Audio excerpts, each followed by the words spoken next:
په دې ویډیو کې زه راځم تاسو ته د دوهمه درجه پولنومونو د فکتور نیونې یو بل طریقه باندې کار کوم. په ځانګړي ډول هغه شکل دی دا چې په هغې کې دغه د اکس مربع ضریب څه شوي یو نه وي. د بېلګې په ډول که چېرې زه 4 اکس مربع مثبت 15 اکس منفي 21 په دوه فکتورونو تجزیه کول غواړم، نو تر اوسه چې موږ څومره دوهمه درجه پولنومونه تجزیه کول هغې کې د دې اکس مربع ضریب یا یو او یا منفي یو. اوس راځو دلته ګورو چې دلته څو دی؟ 4 دی. نو دې لپاره چې زه کومه طریقه کاروم هغې ته وایي د ګروپ بندۍ په واسطه باندې فکتور نیونه. او که څه هم دا طریقه دغه مخکینیو طریقو څخه لږه ډېره پیچلې او کار پکې ډېر دی، خو یو ځل چې تاسې پرې کار وکړئ، لږ تمرین پرې وکړئ، دی ډېر په اسانۍ سره پرې پوهېږئ او به هر ډول پولنوم بیا کولی شي چې تاسې تجزیه کړئ. او یو اول به زه تاسو دا طریقه وښیم او د ویډیو په پای کې به تاسو ووایم چې دا طریقه ولې کار ورکوي. نو د دې طریقه دا ده چې موږ به لومړی داسې دوه عددونه پیدا کوو چې د هغې ضرب حاصل مساوي وي له څه شي سره؟ 4 ضربې منفي 21 سره. معنا دا چې موږ لیکو چې A ضرب B دا باید مساوي وي له دا عدد ضرب دغه ثابت حد 4 ضرب منفي 21 کوم چې مساوي کېږي له څو سره؟ منفي 4 سره. او همدارنګه د همدې دواړو عددونو د جمع حاصل دا باید مساوي وي له څو سره؟ له دغه حد سره د اکس مربع د ضریب سره کوم چې مساوي دی له 15 سره. نو دا باید روښانه کړو چې دا باید مساوي وي له دې سره د دواړو دغه A جمع B یا د دواړو عددونو د جمع حاصل سره، او همدارنګه A ضرب B باید مساوي وي له څه سره؟ هغه باید مساوي وي د 4 او 21 له ضرب حاصل سره، منفي 21 ضرب حاصل سره. نو موږ راځو د 4 ضربي عوامل ګورو چې کوم سره ضرب شي سو پلاس راځي منفي 4 او سره جمع شي 15. نو موږ پوهېږو چې یو عدد به پکې څنګه وي؟ منفي وي، ځکه د دې علامه منفي ده. دلته 4 او 21 د دواړه سره 4 کېږي، خو دا دواړه که چیرې سره جمع شي جواب یې منفي 15 نه راځي، مثبت 15 نه راځي. نو راځو د 4 ټول ضربي اجزاوي ګورو. نو موږ پوهېږو چې یو ضرب 4 دواړه سره ډېر تفاوت لري، 15 پلاس نه راکوي. همدارنګه 2 ضرب 48 دا هم سره ډېر تفاوت لري، دا هم د دې سره جمع کول 15 پلاس نه راکوي. راځو 3 په 100 کې 4 کېږي، دا به وویشو 4 تقسیم 3 2 په 3 کې 6 2 پاتې شو، 4 به ورته راښکته کړو، 4 په 3 وویشو 8 3 پاتو کې 4. نو 28 پلاس راغی 3 په 28 کې هم مساوي کېږي له څو سره؟ 4 سره. دلته اوس لږ څه د پام وړ خبره موږ ته راځي، کېدای شي د دواړو جمع حاصل 15 شي. موږ پوهېږو چې دې کې یو عدد منفي ده، که چیرې منفي 3 راواخلو، منفي 3 او 28 دا مساوي کېږي له مثبت 15 سره. نو موږ پوه شو چې زموږ دوه عددونه همدا دي.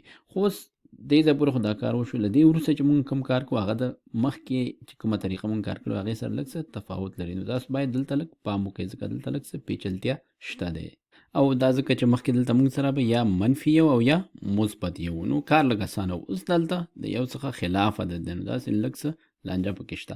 نو زه راځم دې دپاره زه راځم دغه د اکس حد چې دی، اکس په توان د یو حد چې دی، دا زه تجزیه کوم په دغه دوو فکتورونو باندې.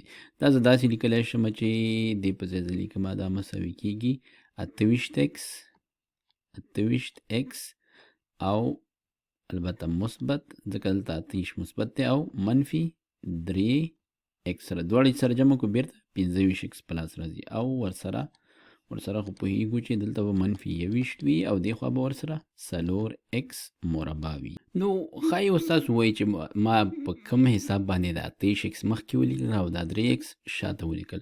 نو دلته لږ څه خبره شته، دلته موږ سره 3 اکس او دلته منفي 3 او دلته منفي 21 دی. 3 او 21 ترمنځ لږ څه شته مشترک، یو څه د دواړو حدونو کې شته. همدارنګه د 28 او 4 ترمنځ یو څه مشترک شته، نو په دې وجه د 28 مې دې خوا ولیکه او د منفي 3 مې د دې خوا سره ولیکل. په دې معنا چې که چیرې زه دا داسې ولیکم چې 4 اکس مربع جمع 28 اکس دا به یو ګروپ شي، او بیا ورپسې لیکم چې دا دې سره نو منفي او بلکې دا به زه جمع ولیکم، جمع څه شی؟ منفي 3 اکس منفي 21 دا دې سره ګروپ شو. ما څه وکړل -3 مې راواخیستله دغه 21 سره مې په یو ګروپ کې ولیکه ځکه دواړه په 3 باندې د ویش وړتیا لري او 28 مې راواخیستل په د 4 سره مې په یو ګروپ کې ولیکل ځکه چې دا دواړه په 4 باندې د ویش وړتیا لري یا د ویش قابلیت لري. او اوس راځو موږ په دغه دواړو ګروپونو څخه هر څومره چې کولی شو مشترک حد له دې څخه وباسو. موږ ګورو چې دا او دا دواړه په 4x باندې ویشلو څه قابلیت لري ویش. نو دلته لیکو چې 4x قوس کې بل ته پاتې شي 4x چې په دې ویشو موږ سره پاتې کېږي x جمع 28x چې په 4x ویشو موږ سره پاتې کېږي 9. همدارنګه دې بل خوا ته راځو دلته هم لیکو چې جمع دې دواړو کې څه شی دی -3 د دواړو کې مشترک دی. لیکو چې -3 اوس -3 x چې په دې ویشو موږ سره ځواب پاتې کېږي x او -21 چې په -3 ویشو موږ سره ځواب پاتې کېږي مثبت 9. نو اوس تاسو کېدای شي پام وکړئ چې دلته هم موږ سره 4x ضرب 9 جمع x دی او دلته هم موږ سره 3 ضرب x جمع 9 دی. دواړو کې x جمع 9 قوس څنګه دی شته دی شامل دی. نو دا موږ کولی شو له دې څخه د مشترک فکتور په شکل ونیسو او تاسو ښایي تر اوسه دې سره بلد ناست یئ چې موږ کولی شو یو مکمل بینوم د یو مشترک فکتور په شکل ونیسو. خو دا موږ کولی شو داسې فرضولی شو چې دا ټول یو حد وي او دا هم یو حد وي. نو زه راځم لیکمه چې بلکې راځو دلته به دغه مثبت علامه دې ځای نه لرې کړو دې ته اړتیا نشته دی. نو موږ لیکو چې دې کې چې مشترک دی x جمع 9 دا قوس بیا به موږ سره پاتې شي ضرب څه 4x او منفي 3 دا یو حد په دې شکل باندې.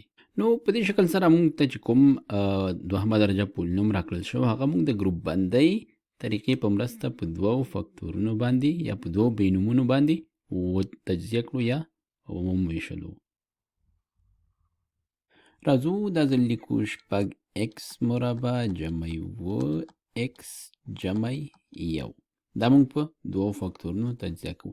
بیا هم هغه پخوانی تمرین a ضرب b دا باید مساوي شي دا عدد ضرب دا عدد 1 ضرب شپږ بیرته مساوي کېږي له شپږو سره. همدارنګه a جمع b دا باید مساوي شي له دې عدد سره a جمع b مساوي 9 سره. نو پوهېږو چې دا خو ډېر ساده ښکاري ځکه یو په شپږ کې شپږ کېږي یو او شپږ 9 کېږي. نو لیکو چې عددونه موږ سره څه شی دي یو او شپږ دي.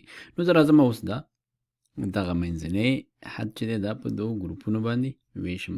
بلکې زه داسې کوم چې دلته داسې لیکم چې شپږ x مربع. اوس راځو دې کې ګورو چې یو x او شپږ x دی. کوم یو شپږ اول لیکو مخکې لیکو او که یو مخکې لیکو. نو دلته به زه ولیکم چې دې سره به زه د شپږ x ولیکم ځکه شپږ دواړو کې شریک دی. دا به دا یو حد شي او همدارنګه دوهم حد بشي بلکې دا قوسونه تی لري کومه دلته بشي جمع 1x به بیا ولیکو 1x ځکه دواړه سره جمع شي بیرته 2x راځي او جمع سو جمع 1. نو دې دواړو کې یو مشترک دی او دې دواړو کې شپږ مشترک دی. اوس موږ کولی شو چې دغه دواړه برخې په ګروپونو باندې ویشو او په هر ګروپ کې څومره چې امکان لري هماغومره لوړ عدد پکې څه شی کوو مشترک پکې نیسو. نو دې کې به موږ مشترک ونیسو چې شپږ x دا به مساوي شي دلته به څه پاتې شي موږ سره دلته به x پاتې شي او دلته به یو پاتې شي او جمع دې دواړو کې مشترک څه نیسو یو ضرب څه شی ضرب x جمع 1.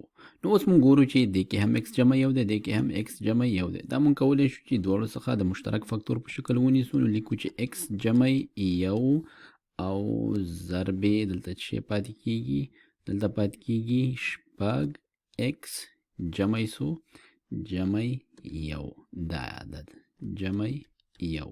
نو په اصل کې موږ د ضرب توزیع خاصیت بیرته په شا باندې دلته کار کړو. اوس راځم زه تاسو ته دا روښانه کوم چې دا طریقه ولې کار ورکوي.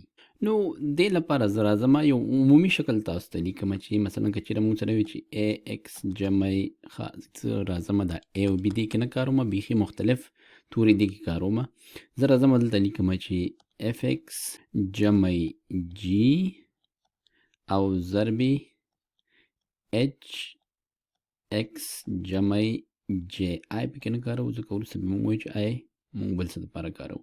ښه نو که چیرې دا دواړه قوسونه زه ضرب کړمه دې نه به مونږ ته څه په لاس راځي؟ نو دې نه مونږ ته په لاس راځي اف ایکس ضرب ایچ ایکس، دا به مونږ ته په لاس راشي اف ایچ ایکس مربع جمع اف جے ایکس او بیا جمع ایچ جی ایکس او جمع جی جے. دا به مساوي شي اف ایچ ایکس مربع جمع اف جے جمع ایچ جی ایکس، اف جے جمع ایچ جی دا ټول ایکس او جمع جی جے. نو دلته اوس مونږ څه کوو؟ مونږ داسې پولنومونه دوهمه درجه پولنومونو کې چې په هغې کې د ایکس ضریب د ایکس مربع ضریب یو څخه خلاف وي، نو په هغې کې مونږ دوه داسې عددونه پیدا کوو چې د هغې جمع حاصل د حد له ضریب سره مساوي وي او د دواړو ضرب حاصل یې څه شی وي او مساوي وي له دې عدد جمع د دې د ثابت عدد له ضرب د حاصل سره. نو اوس دلته مونږ لرو چې اف جے جمع ایچ جی ضرب ایکس دا مساوي دی مونږ سره د بی حد له سره د ایکس د منځني حد له ضریب سره. که چیرې دې ته مونږ ووایو چې ا او دې ته مونږ څه ووایو بی، نو ا جمع بی مساوي شو له دې حد له ضریب سره او همدارنګه ا ضرب بی دا به مساوي شي ا په ځای قیمت پکې لیکو اف جے او د بی په ځای قیمت پکې لیکو څه شي ایچ جی. اوس دا د ضرب حالت کې دي کولی شو د دې هر یو ځایونو ته لږ څه تغییر ورکو بدلون ورکو. دلته به مونږ سره په لاس راشي اف ایچ دا ایچ مونږ راواخیسته دې سره مو لیکه ضرب شی لیکو جی او ورسره جے لیکو ضرب حالت کې جی جے.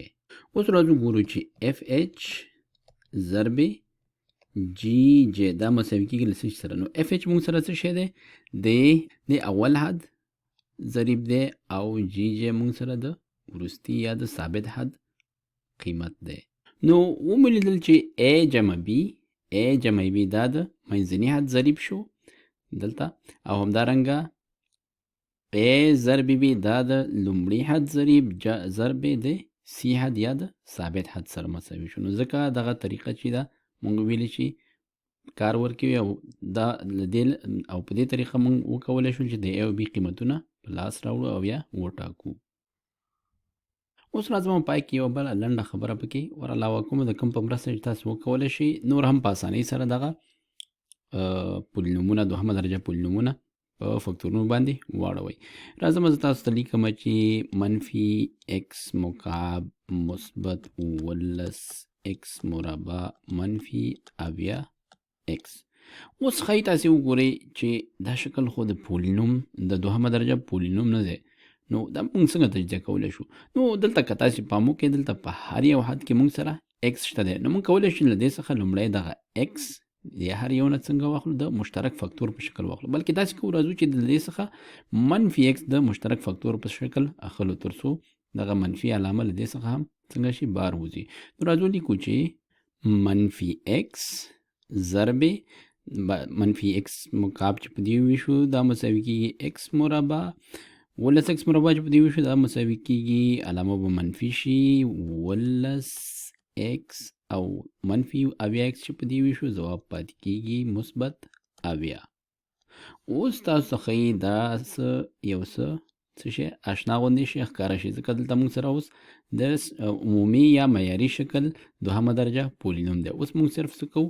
موږ یوازې دوه عددونه داسې پیدا کوو چې د هغې د ضرب حاصل څه شی وي 70 وي او د جمع حاصل یې منفي 19 وي، بلکې 19 هم نه منفي 19 وي. نو هغه عددونه چې زما ذهن ته راځي هغه ښکاره خبره ده چې دواړه به یو علامه ولري او له دې مخې ویلی شو چې دواړه به منفي وي. نو منفي منفي 7 منفي 7 او منفي 10 دي. نو مونږ کولی شو په دوه قوسونو داسې تجزیه کړو چې x منفي 10 او x منفي 7 کولی شو دا وړاندې وروسته مو لیکو او دلته ورسره منفي x هم لیکو. نو عمومي خبره همدا شو چې مونږ لومړی ګورو که چیرې د دې راکړل شوي پولینوم څخه یو څه د مشترک فکتور په شکل بیرون وباسو او بیا پاتې شکل د دوه قوسونو په شکل تجزیه کوو. نو لکه څنګه چې د ویډیو په پیل کې ویلو دا طریقه د هغو پولینومونو لپاره شوه چې هغې کې موږ سره د x مربع ضریب یو یا منفي یو نه وي بلکې له دې څخه خلاف یو عدد وي. نو په دې طریقه موږ کولی شو چې هغه تجزیه کړو.